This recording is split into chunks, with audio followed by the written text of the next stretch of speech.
Live from London, this is Global Business. Hello, welcome to the programme. I'm Jamie Owen. And I'm Sally Burdett. Our top stories.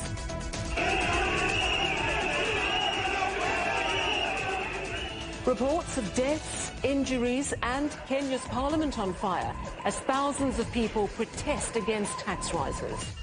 Our other headlines: China's Chang'e 6 space probe returns to Earth, bringing with it the first ever samples from the far side of the moon. The Chinese premier calls for global cooperation on science and technology at the summer Davos. And the long walk to freedom. WikiLeaks founder Julian Assange reaches a tentative deal with the United States. At least 10 people are reported to have been killed in Kenya as protests over proposed tax rises turn violent.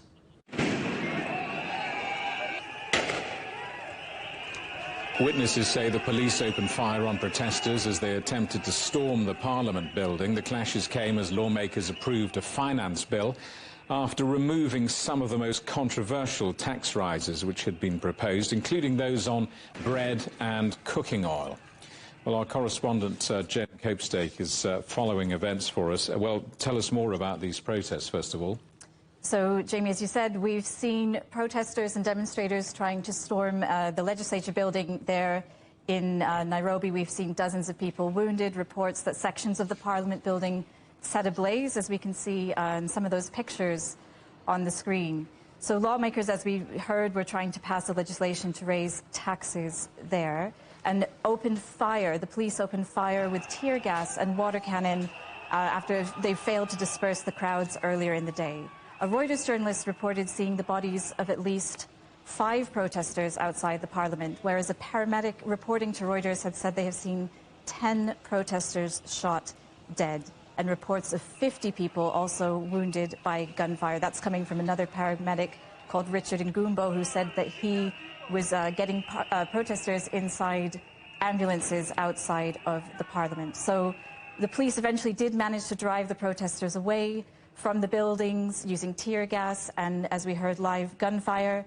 These lawmakers who were inside were evacuated through tunnels, according to local media reports. We're also hearing about internet services across the country having severe disruptions during this police action with net blocks. This is the Internet Monitor telling us this, that the leading network operators, Safaricom in Kenya, saying 2 undersea cables are out of action, which is causing the outages, which we hear is quite unusual.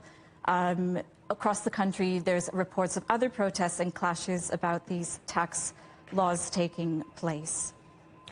Talk to us about this finance bill, which is, we understand that the most controversial aspect of this tax law has been withdrawn from that bill, and yet we see these protests. What do you know about the bill? So the finance bill is proposing various different tax rises, and people here were already saying that they're burdened with a high cost of living, and that's where the protests are coming in. So there's a proposal for a 16% sales tax on bread, a 25% duty on cooking oil coming up. So this next step for the legislation is to go to the President for signing. It's moved through to a 3rd reading in the lawmakers in Kenya. So that could go back to Parliament if there's any objections further. So, yes, Kenyans have been struggling to cope. We've seen over the last several economic shocks over the last few years, the COVID pandemic, of course, droughts and depreciation of currency in the countries. Jen, thank you very much, and we'll come back to you later in the programme if there are any further developments on this. Our correspondent, Jen Copestake. China has become the first country to collect samples from the far side of the moon and bring them back to Earth. China's Chang'e 6 lunar probe containing precious moon rock and soil has landed in Inner Mongolia. The historic mission lasted almost 2 months, and the lunar material could provide clues to the moon's origins. Well, our correspondent Catherine Drew looks back at the mission timetable. The spacecraft blasted off on May the 3rd on a 53-day journey to the far side of the moon and back. This hidden side is never visible from Earth. A rover landed on the lunar planet's far side on June the 2nd to collect 2 kilograms of rocks and soil, something that's never been done before. The samples were transferred to the ascent vehicle and blasted off to meet the orbiting service module. The precious samples returned in a capsule that survived the descent through the Earth's atmosphere on June 25th. Now, correspondent Jung He-bing reports from Inner Mongolia, where the lunar probe landed. The center in Beijing declared the full success of this mission. Well, as you can see, the weather here today is very good. After 2 sandstorms after the training here, today we finally have the very good weather. So the whole process of this, the search and retrieval process for this, the return, it went on very smoothly. And we can see the people here gathering, and they're waiting for the moment to get close to the Ranger capsule. Well, earlier I interviewed an expert from the China Aerospace Authority, and he told me, he shared with me that this mission is a full success. And later he said the lunar samples gathered from the far side of the moon will be transferred from here to Beijing for later examination and scientific research. Ian Crawford is Professor of Planetary Science and Astrobiology at Birkbeck, University of London. Ian, welcome. For those of us who are not distinguished professors, just how important is China's mission to the far side of the moon? Well, good afternoon. This is fantastically important for lunar science. Of course, it's tremendous technical achievement for China's space program as well. As your piece indicated, currently no samples have ever been returned from the far side of the moon yet. And these are the first. And we know the far side of the moon is geologically different from the near side. And these samples are likely to be key to helping us understand that difference. So what is expected to be found out from the samples? What are you hoping to learn? Well, there are several things, as you might expect. The top level thing is, as I've just indicated, that the geological evolution of the far side of the moon is different from the near side, where all previous samples have come from. Understanding that difference will help us understand the origin of the moon. But since the origin of the moon was tied up with the early history of the Earth, it will help inform our understanding of the origin of the Earth-Moon system itself. I think that's the top level thing. I mean, there are a number of other specialized, more specialized scientific questions that I can discuss if you like. But I think that there's just pinning down this fundamental difference between the near and far sides of the moon and what it tells us about the origin and early history of the Earth-Moon system. This is the most important thing. And at the risk of sounding like one of your rather more dim undergraduates, why are the near and far sides of the moon so different from each other? Well, that's what we're trying to find out. I mean, this is a long-standing mystery in planetary science. And because all of our samples currently have come from the near side, it's been difficult to really get a handle on this question because we haven't had any rock samples from the far side. So this really, I mean, that's a question we'd hope to be able to answer once we've been able to study these samples. And what do we know about the lunar South Pole? Why are scientists like you so fascinated by it? Well, this mission didn't go to the lunar South Pole. I think it's important to make that point. It went to the far side, but it didn't go to the South Pole. Nevertheless, the South Pole is of great scientific importance. We haven't visited the South or the North Poles of the moon either. Those are still unexplored parts of the moon. The South Pole of the moon contains a number of craters which never see the sun, so-called permanently shadowed craters. And we believe that ice will collect in these permanently shadowed craters, and studying water ice, which has probably been delivered to the moon from comets early in the history of the solar system, this will inform our understanding of how water and volatile materials were delivered to the early Earth, as well as to the early moon, early in the history of the solar system. So the South Pole is of great scientific interest, but it's important to stress that Chang'e 6 didn't go to the South Pole. It went to the far side. Ian, good to talk to you. Thanks so much for your time. Ian Crawford, Professor of Planetary Science at Birkbeck in London. Thank you.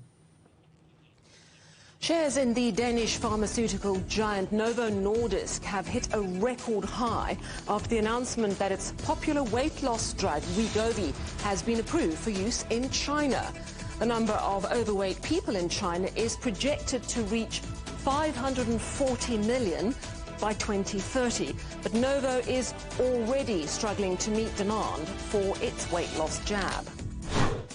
Shares in Airbus have dipped around 10% after its profit and delivery forecasts were cut due to supply chain problems.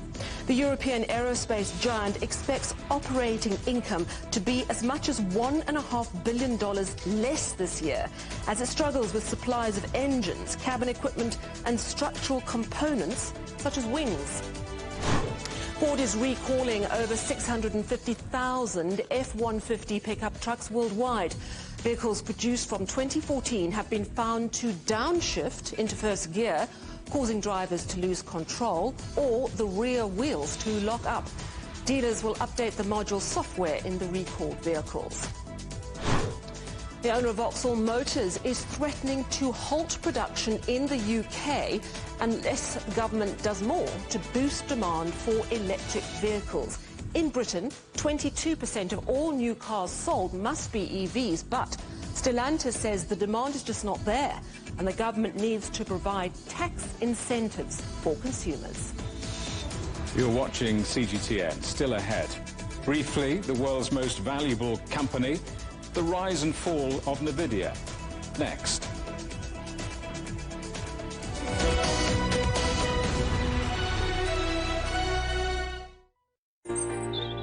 Ever wondered what's the difference between a bear and a bull market?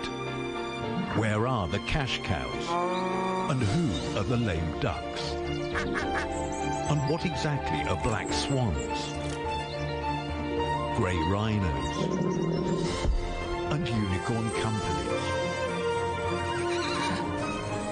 Make sense of it all with Global Business, only on CGTN.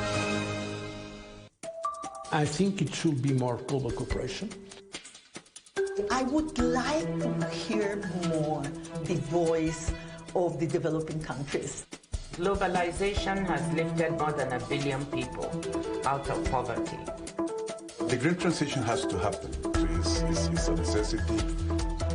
Well, China and the United States are important powers in the world. What unites us is much more than what divides us. And I believe China is committed to this agenda. Join me, Juliette Mann, to set the agenda at these times every weekend on CGTN.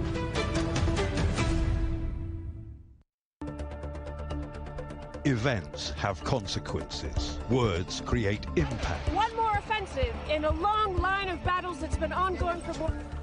Just got to be careful here with some gunshots. Excuse us. The world today matters for your world tomorrow.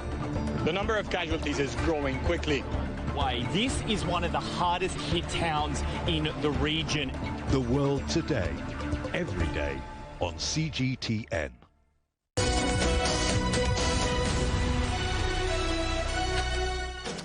Hello, welcome back to Global Business Europe. The world's movers and shakers are gathering at what's called the Summer Davos. Hundreds of government and business leaders are in the Chinese city of Dalian.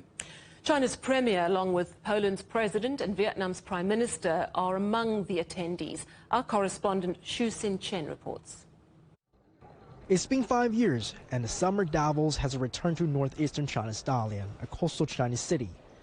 Over 1,700 government and industry leaders are now in Dalian to discuss new trends in global economy and the challenges it faces. During the opening ceremony, Chinese Premier Li Qiang delivered his special address, emphasizing the country's commitment to opening up further and sharing opportunities in China.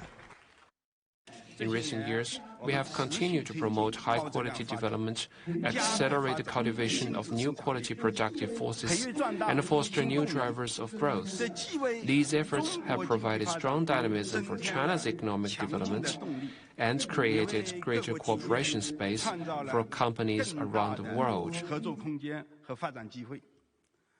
Confidence in the Chinese economy is growing, with the World Bank raising China's 2024 economic growth rate projection from 4.5 to 4.8%. The Polish president, and the Vietnamese Prime Minister were also in attendance. I am hugely impressed by the dynamic developments of China, not just the development we have witnessed in recent decades, but also its development year on year. China has absolutely becoming a global leader. The advancement of China and inspired many opportunities for countries. China is among few countries that increasingly takes on the leadership role in addressing regional and global challenges. The Summer Davos, or the annual meeting of the new champions, is a forefront global event focusing on innovation and technology. The event is set to provide a timely update on China's economic outlook.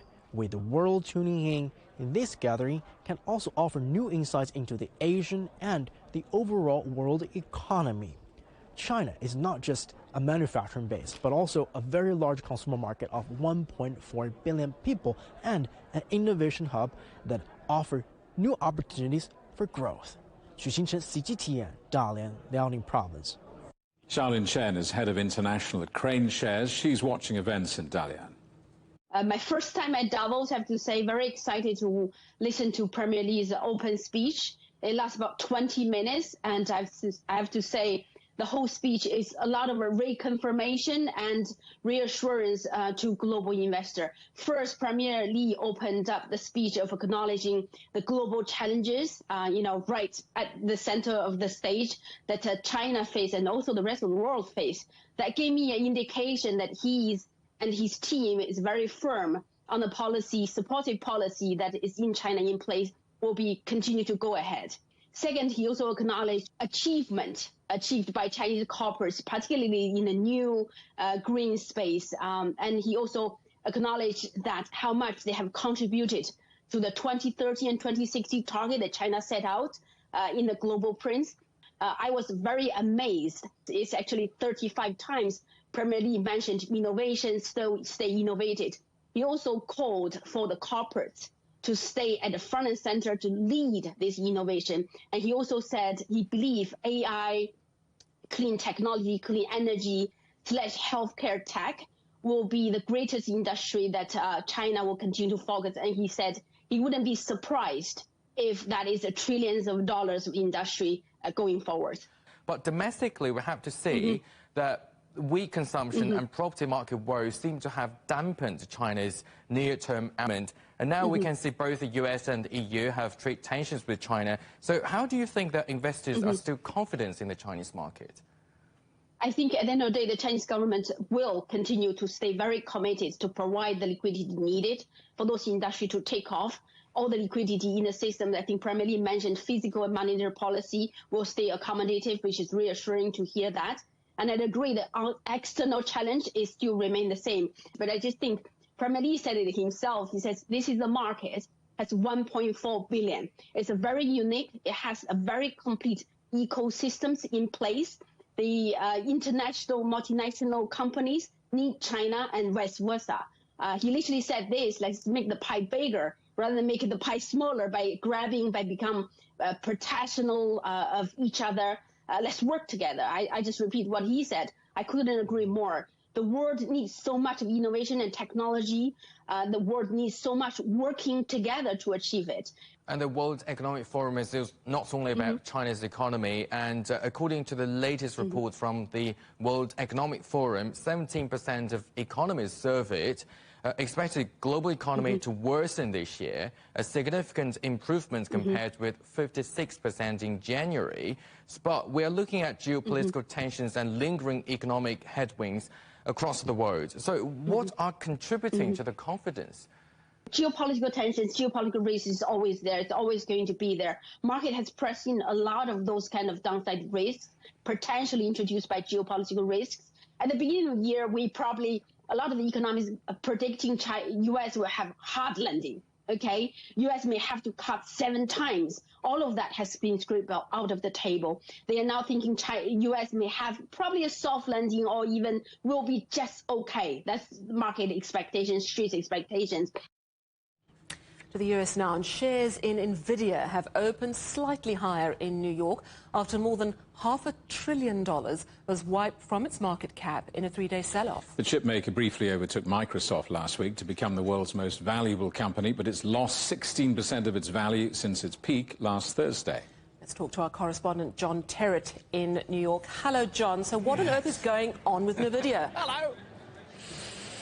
It's a very good question, isn't it? It's had a heck of a run-up, you know. Not bad at all. I mean, it's back on top now, leading the Nasdaq once again this hour.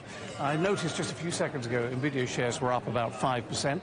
But yesterday, you're quite right, they were down about 10%. I think they closed down just over 6%. Although for the year, they are up about 158, 160%, something like that. And you've got to remember something here. It's just over a year ago that I stopped referring to Nvidia as the company that makes nice and good, strong microchips for the video game industry. I didn't mention AI until about a year ago. It's all happened in the last 12 months, just over. And as you rightly say there, it's been flirting with the biggest companies in the world, Microsoft and Apple, for top spot in what they call market capitalization, which is where you multiply all the shares and you get a value. It was last week the most valuable company in the world for a couple of days, then it lost it on Thursday to Microsoft again. And Jensen Huang, the boss, the man responsible for Gen Sanity surrounding AI and Nvidia, his wealth has gone up by about $60 billion in the last 2 years. He's worth more than $100 billion. Pretty good if you can get that kind of work. The thing is, Nvidia has still, despite yesterday, when you're quite right, trillions, well, I don't know what it was, millions, billions, whatever, was wiped off the share price yesterday, and they've lost about $300 million in the last week or so. But it is still one of the most exciting companies of our times. It is still the poster child for AI with its very expensive $10,000 microchips. But the worry yesterday was that it may have become a bit overbought. This may be a bit of a bubble, which incidentally I think it is a bit of a bubble, to be honest with you. The question is, when will that bubble burst and how bad will that bursting be? There are signs within its earnings, if you really, really dig in, which I've got to tell you I never do, but there are people here on Wall Street who do. There are signs within its earnings that parts of the business are showing signs of slowing down. So that was part of the worry yesterday as well. And it also invoked a feeling of 2001 when the dot-com bubble burst spectacularly and the Nasdaq went from 5,000 points to about 1,500 points almost overnight.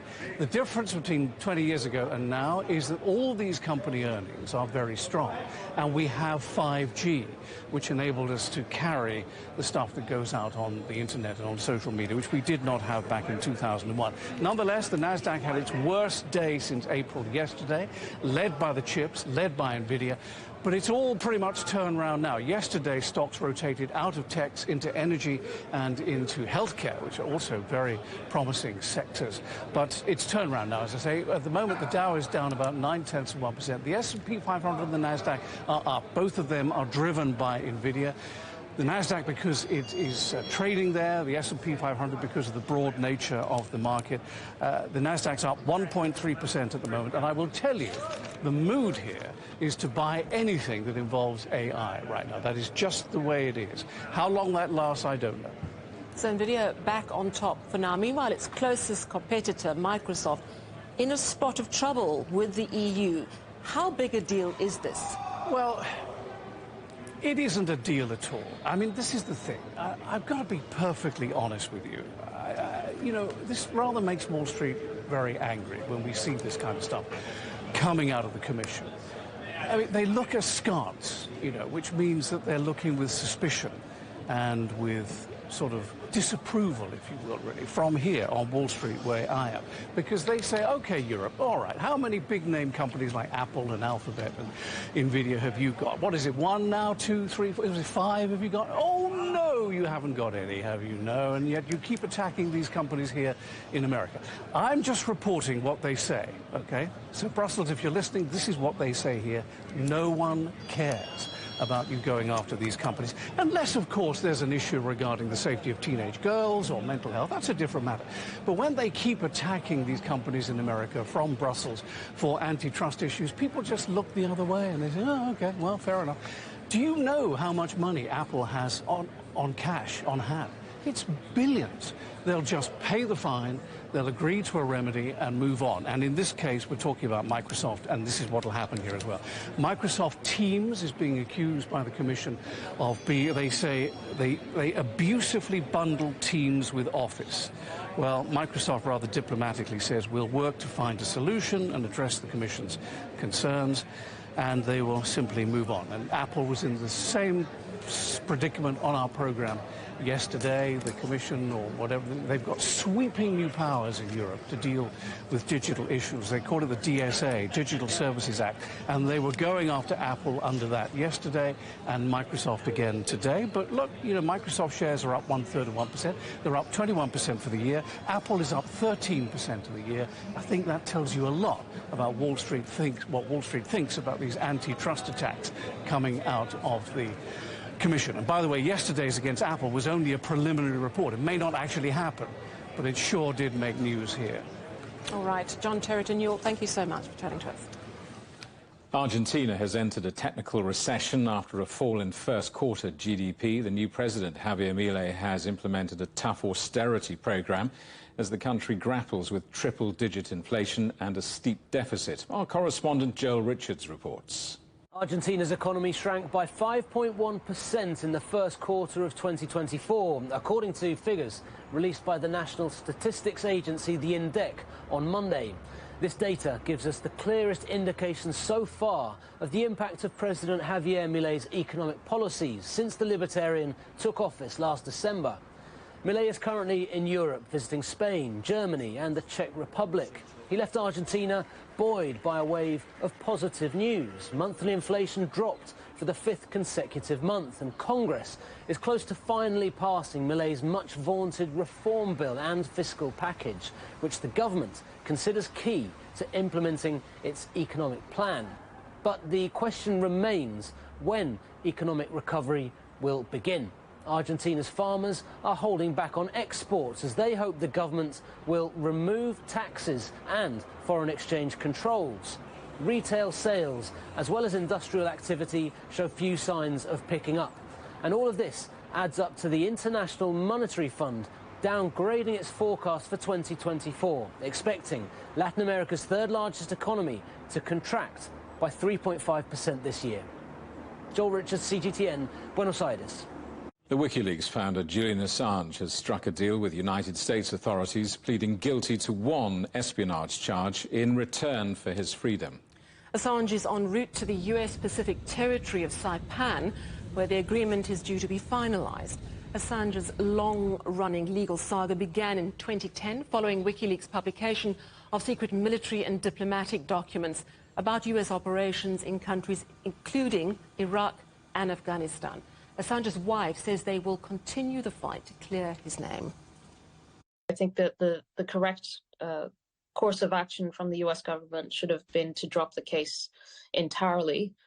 We will be seeking a pardon, obviously, but the fact that there is a guilty plea under the Espionage Act in relation to obtaining and disclosing national defense information is obviously a very serious concern for journalists and national security journalists in general. Our correspondent Yolo Abdabith has been following the story. So a deal's been done. Tell us about that and the reaction from all around the world. Lots of reaction. We'll come to that. But as you would expect, we shall see what exactly the deal entails when he appears before this district court judge in the Northern Mariana Islands on Wednesday, because it sounds there by Stella Assange, not just his wife, but also one of his lawyers, that he may not just plead guilty to obtaining and publishing classified information, which the Americans say was very detrimental, whereas other people argued that it was in the public interest. And that was the case for WikiLeaks in terms of journalism and free media. So it'll be interesting to see what exactly are the details of the agreement. But if it's as reported that he will say he's guilty, accept the charge, and then he will be allowed to fly on to Australia. So the reactions from his family, from his friends, from WikiLeaks, of course, has been great. They want to see him free, and also the Australian Prime Minister. I've been very clear as both the Labor leader in opposition, but also as Prime Minister, that regardless of the views that people have about Mr Assange's activities, the case has dragged on for too long. There's nothing to be gained by his continued incarceration, and we want him brought home to Australia. Now, he might well be home in Australia, meeting his family, seeing his two sons outside prison for the first time. But the Americans, not all the Americans, are happy about this agreement and this deal. And the former Vice President Mike Pence saying that there should not be any plea deals to avoid prison for anyone that endangers the security of the US military. Well, this is a really long-running saga. How did we get here? A long, long process, 14 years, I think. And journalists and campaigners and activists have reported on this all along. But it started with WikiLeaks being formed in 2006, then dumping hundreds of thousands of documents, data, videos, secret military documents in 2010. And then since after that, there was an extradition for him to go to Sweden to answer accusations of assault in Sweden. There was a 2-year wrangling on that. Then he voluntarily went into the Ecuador embassy in London to seek political asylum. He was basically incarcerating himself for 7 years before being dragged out into Belmarsh High Security Prison when the Americans in 2019 said that they wanted to extradite him. And since then, it's been because of the UK-US agreement, the Americans have been trying to extradite him on those charges, 18 charges that he actually was a publisher, not a journalist. And the campaigners were obviously arguing, no, he is a campaigner, this is in the public interest, and he is a journalist. And Stella Assange there in that clip still trying to argue that. But I think lots of people, whether he has a welcome or not in Australia, he is a divisive figure, and I think that all these legal wranglings will show that. And of course, there's some disquiet in America. There might be some disquiet elsewhere as well. But for his family and maybe his health, it'll be good news when he arrives in Australia. Very interesting. Thank you so much, Jola Abdavid there. Now, you're watching CGTN, and still ahead, the European Union begins formal talks for Ukraine and Moldova to join the club, but it won't be quick or easy.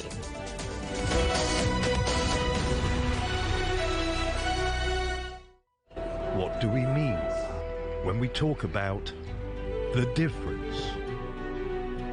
The difference is in the detail, the background, defense ministers from the wider angle and perspective of every story, wherever the story may be. CGTN. See the difference.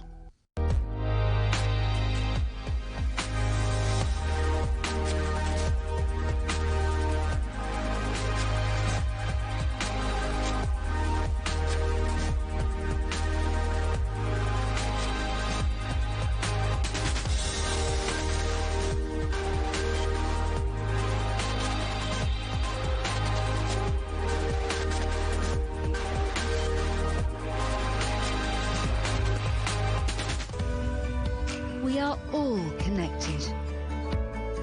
Across borders, across continents, connected by ideas, a shared humanity. Stay connected.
Hello, welcome back to Global Business Europe with Jamie Owen and Sally Burdett. Our top stories.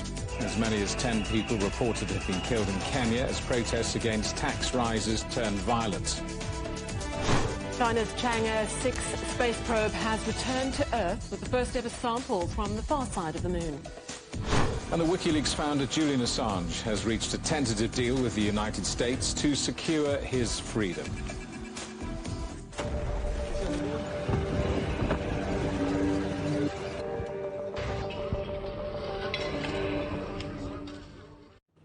A house belonging to the extended family of Hamas chief Ismail Haniyeh has been destroyed in an Israeli airstrike. At least 10 members of his family were killed, including Haniyeh's sister. He's already lost many family members in this war, including 3 sons.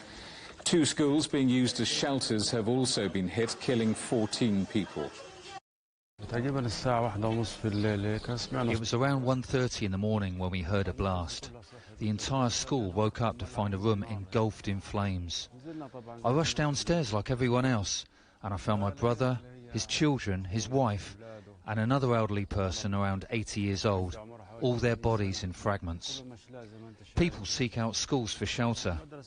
Where else are they supposed to go? On the streets or where? There isn't a single place that's safe in Gaza. Not schools, tents, or even hospitals. Our correspondent Akram Al-Satari reports. The situation continues to be very grim because of the ongoing bombardment that has been taking place throughout the Gaza Strip. According to Palestinian reports, there were some bombardments in Beit Hanun, in Beit Lahia, in Zaytun, which are all in Gaza and the north. There were some bombardment in Nusayrat and Al-Burej, which are part of the Gaza Center area. There were bombardment in Khan Yunis and Rafah, which means the whole Gaza Strip has been subjected to ongoing bombardment that took the lives of around 51 Palestinians since the morning today. 8 of them were killed in the last 3 hours, so the bombardment is continuous, and also the fire exchange is continuous heavily in Rafah, where the eyewitnesses have been reporting that two helicopters were landing in Rafah area, and normally when they land in Rafah area, that means they are trying to take the injured soldiers because of the ongoing bombardment and because of the targeting that has been conducted by the Palestinian resistance in different parts of Rafah. The targeting in the last few days have been intensified. You have just mentioned in the report that some of Haniyeh family were targeted and killed. Some other people, a woman and her mother, were killed. 7 people who are staying in a home who are internally displaced people were also targeted and killed. So overall situation that is extremely tense and is likely also to aggravate because of the ongoing bombardment that has been intensified in the last few days. And perhaps inevitably, the United Nations agency UNRWA warning of a breakdown of law and order in Gaza. This is one of the major concerns, not only by the UNRWA, but also by many other international NGOs who have been active in the Gaza Strip. And for you to understand how critical the situation is, in the last few months or so, the Israeli occupation forces were technically targeting every single group of people, or just any group that is affiliated or to Hamas or affiliated even to the local community, who are grouping for an objective of just organizing this flow of the humanitarian aid into Gaza Strip. According to the Israeli sources, they have said they are targeting any attempt of Hamas to regroup, but the fact on the ground that they have been targeting any attempt to retrieve order on the ground, any attempt to coordinate and facilitate the flow of the humanitarian aid in Gaza, and that makes Israel seem as if they are interested in the ultimate chaos in the Gaza Strip for some military and political purposes. They have some plans they want to implement. They have some actors who are allies with them that they want them in charge of facilitating and distributing the food aid for the people of Gaza. But the grim fact in the Gaza Strip that the situation is also aggravated by the ongoing bombardment, and there seems to be identification and targeting for any group that is aiming to help the people. Akram Al-Satari. In Gaza, in Washington, Israel's Defense Minister Yoav Gallant is meeting U.S. officials, including Secretary of State Antony Blinken. Israel's being pressed on post-war plans for Gaza and also calming tensions on the Lebanese border. Let's talk to our correspondent Jonathan Regev in Tel Aviv. Hello, Jonathan. What do we know about this visit? What is the significance of it at this time?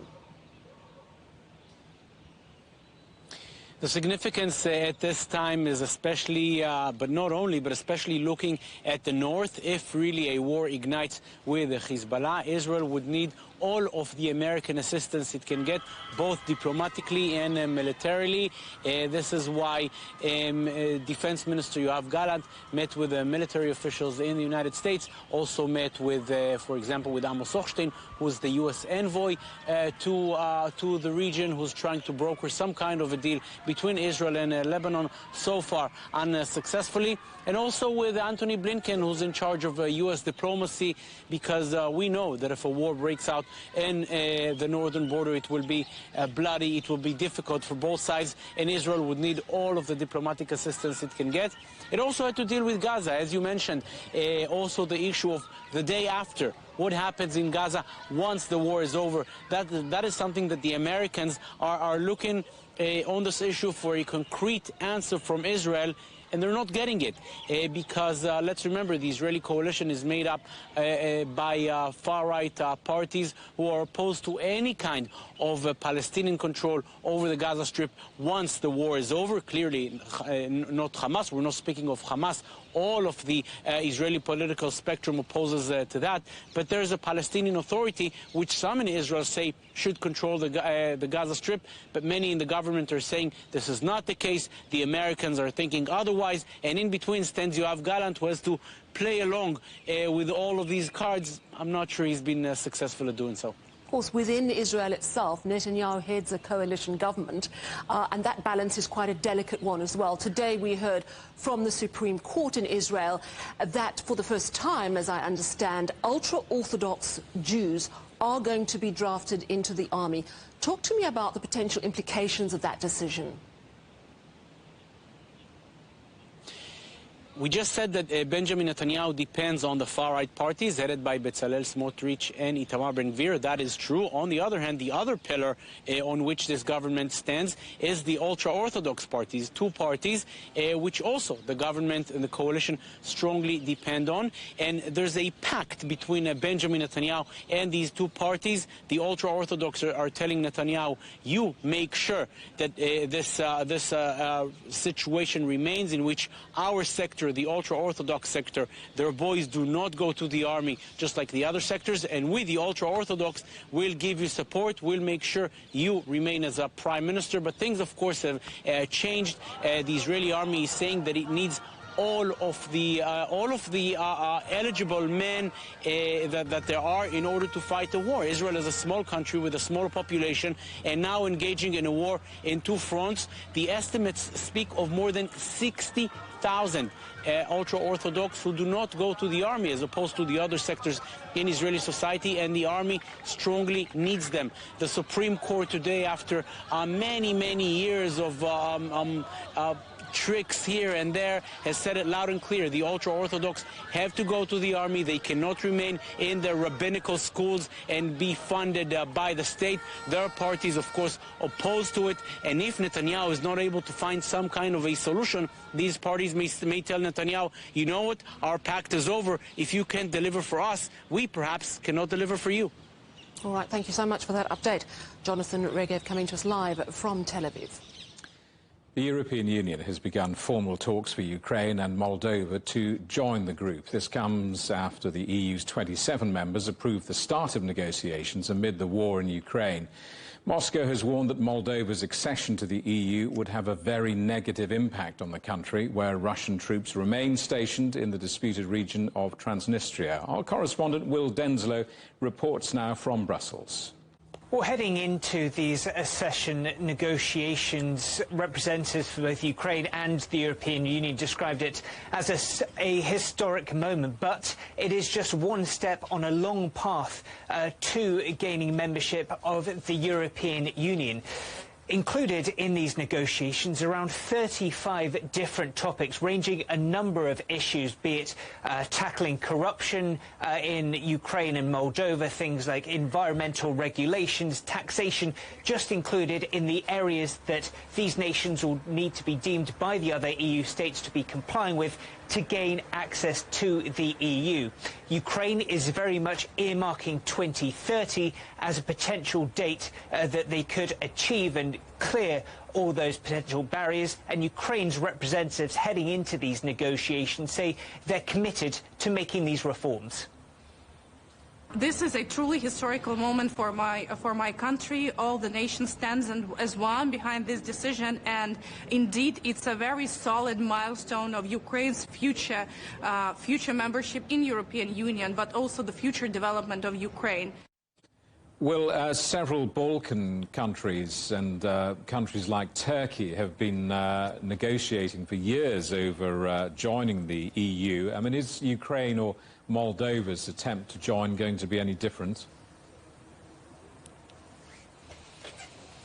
Well, there's certainly plenty of momentum for these two countries. That is why there's such optimism that things could move rather quickly. Quickly is a relative term when it comes to the European Union and when it comes to enlargement. But there is real hope from Ukraine that 2030 is a worst-case scenario, and they can even achieve membership even earlier than that if both they comply and the EU is willing to make steps to fast-track proceedings as well. But you rightly mentioned those other examples, some Western Balkan states, Turkey, Georgia, other countries that have in the past had certain strong aspirations of joining the EU that have seen progress somewhat stalled for various reasons. If the EU doesn't believe that it's making enough progress on some of these issues to comply with the EU's norms and regulations. So while there is plenty of optimism for these two countries, it's unfair to say that this is just a formality towards gaining EU membership in a few years' time. There'll need to be plenty of hard work, both from EU members to show an appetite, willingness going forward, as well as those two countries to make changes, to make reforms to appease the EU going forward as well. So plenty of work still needs to be done. Well, Denzilo in Brussels. Now, China has urged the European Union to lift sanctions imposed on 19 Chinese companies accused of supporting Russia in the conflict with Ukraine. The Chinese Foreign Ministry says its cooperation with Russia does not harm third parties, and the EU sanctions have no basis in international law. Two major Chinese satellite companies are among those targeted in the EU's 14th package sanctions. Two advisors to Donald Trump have proposed plans to end the war in Ukraine that would tie further US military support to peace talks with Moscow. However, failure by the Kremlin to negotiate could boost Western weapon supplies to Ukraine. The former president believes he could quickly end the war if he returns to the White House. The chief executive of a battery company in South Korea has apologized after at least 23 workers were killed in a factory fire. But Park Soon-kwan insisted that Arucell complied with all safety rules. Fire officials say the blaze broke out inside a warehouse containing 35,000 lithium batteries, which produced toxic smoke. They say the workers likely lost consciousness and died within seconds.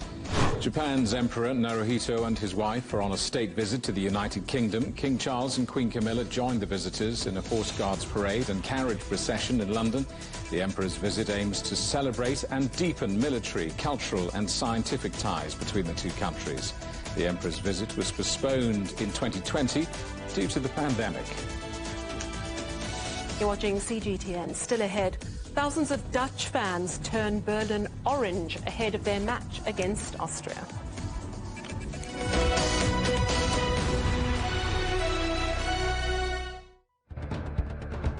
Events have consequences. Words create impact. Unprecedented scenes that we saw. The cleanup operation is now well and truly underway.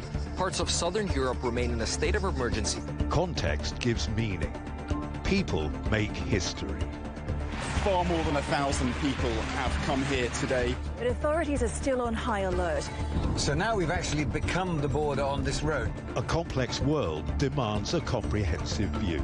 But with the cleanup efforts more or less under control, the economic impact is bound to ripple across the country. There's plastic pollution everywhere. Because the world today matters for your world tomorrow. This is the living area of the crew. The focus is firmly on future technologies. Well, this is something completely different. The World Today, every day on CGTN.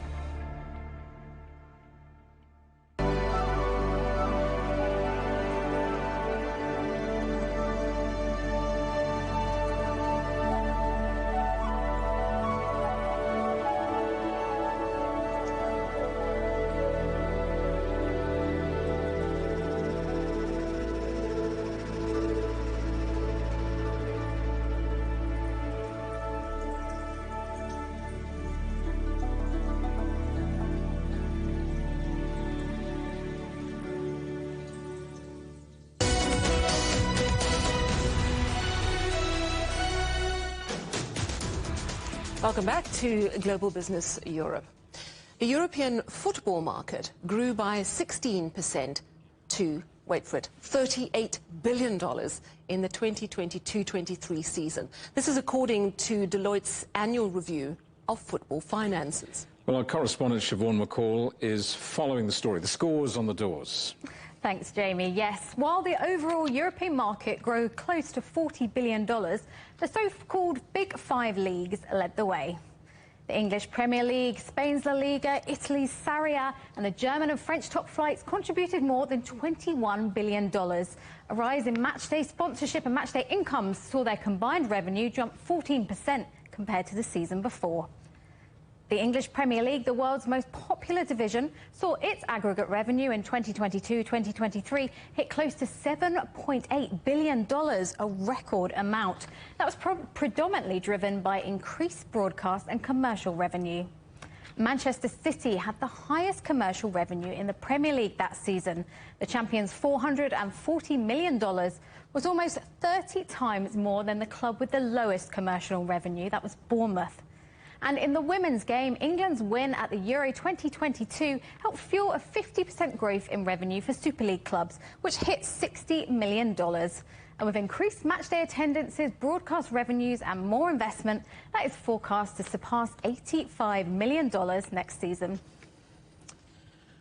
Well, it's certainly big money we're talking here, but it's not all good news for the English Premier League. Siobhan, the Premier League had record revenues, but losses were actually up. Explain that.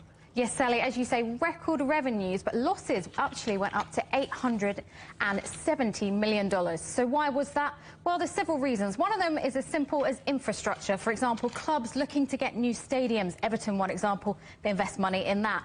The biggest reason, though, was transfers and wages. As we've covered here on CGTN, transfer costs just keep going up and up. That was another record season. I think off the top of my head, $2.3 billion spent on transfers.